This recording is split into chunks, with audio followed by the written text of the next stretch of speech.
At the end of the conference, we will have charted very specific next steps in each of the areas that we have looked at. Next steps on the part of whom? Well, these are next steps to be recommended to, first of all, the UN agencies that deal with different uses of the ocean, like the Food and Agriculture Organization that deals with fisheries. A lot of those recommendations, will go directly to the FAO. A number of recommendations will go to the processes associated with the UN General Assembly and bodies of the UN General Assembly. For example, on this issue of governance of areas beyond national jurisdiction, this big coming issue, we have some very specific recommendations that will actually be inputted into the next meeting of the UN process for looking at this issue, which is at the end of this month. So there will be a direct linkage there. Then we have, recommendations to national governments. What does it take to accelerate progress on integrated coastal management? How are we doing that? We're doing that by looking at best practices around the world, and drawing lessons and suggesting to governments specific next steps they might take in the particular area. Added to that, in particular with the national governments and with the donor community, the money givers, the Global Environment Facility, the aid agencies, and so on, we're especially targeting recommendations on capacity building. Capacity building is essential for achieving, good balance between environment and development in these huge ocean and coastal areas. And we really are lacking in this area in many regions, particularly in the small island states regions, particularly in Africa and Latin America.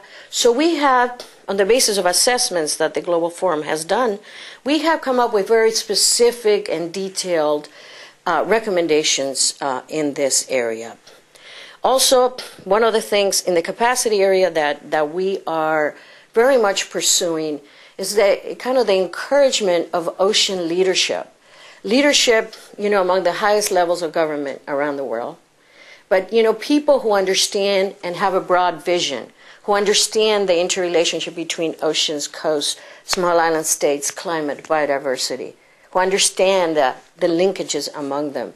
And people who are able to work and relate to the international level, which provides a lot of the rules and provides a lot of the money, to the national political level, which is where things happen, and you have to know how to operate there very well, to the community level, where is sort of where the rubber meets the road and where the people really live. But, we're trying to encourage ocean leadership, visionary ocean leadership in all of these countries around the world, with some very specific programs aimed at doing that.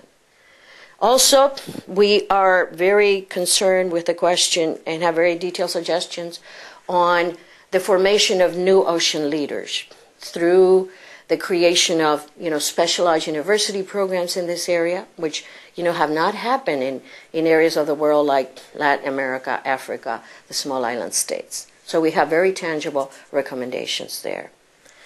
We also, we also have, and we have a special group dealing with this, but we also have recommendations to the general public. What can the regular, ordinary, everyday citizen do on these matters? They can do a lot. They can do a lot. Each of us can take responsibility for the effects, the detrimental effects on the ocean, like, dumping stuff on the streets, or throwing stuff down your toilet. And so, we are working with the World Ocean Observatory, the World Ocean Network, to provide detailed guides in a kind of in a simple language to citizens around the world to exercise their stewardship role vis-a-vis the oceans. Thank you.